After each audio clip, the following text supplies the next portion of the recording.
Sir এই যে আপনার 12 লাখ টাকার পেন্টিং ঘোড়ায় ঘাস খাইতেছে দেখেন। এবারে ঘোড়ায় ঘাস খাইতেছে, তাহলে পেন্টিং এর ভিতরে ঘাস কই? স্যার আপনি কি একটা মদন? ঘোড়ায় তো সব ঘাস খেয়ে ফেলেছে, এখন ঘাস আসবে কোথা থেকে? এবারে বুঝলাম ঘোড়ায় ঘাস খাইয়া লাইছে, তাহলে ঘোড়া কো? ঘোড়া দি দেখা যায় না। স্যার আপনি আসলে তো একটা মদন। ঘোড়ায় ঘাস খাওয়ার পরে ঘোড়া যখন পেট ভরে গেছে না, তখন তো ঘোড়া গেছে গা। ঘোড়া কি এনে হয়ে থাকবে না বইয়ে থাকবে?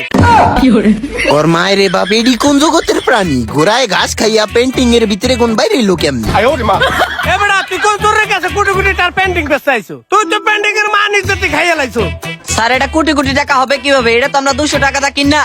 এই মিয়া সারেন আমার মুখ আটকে আপনি সত্যি কথা আটকাইতে পারবেন না। আমি হালাল ভাবে ব্যবসা করুন, বোঝেন নাই? 200 টাকা কিনে আনছি, তা কি হয়েছে? 12 লাখ টাকা বেচমু, দু একটা লাভ করুন আমি।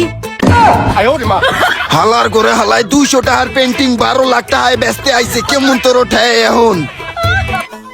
এত একটা মাথার মধ্যে গোবরে ভরা, আল্লাহ বলতারে পিঠ দিতে পারাইছে কি নিগা? ঘোড়া ঘাস খেয়ে গেছে গা, তো কি হইছে? ওই পেন্টিং এর মধ্যে ঘাস জন্ম নিলে ঘোড়া আবার খাইবো। এলিয়েন হালার ঘরে হালা বলদের ঘরে বলদ গো, কি করতে মন চায়? পেন্টিং এর মধ্যে বলে ঘাস জন্ম নেবো, এই ঘাস আবার ঘোড়ায় খাইবো।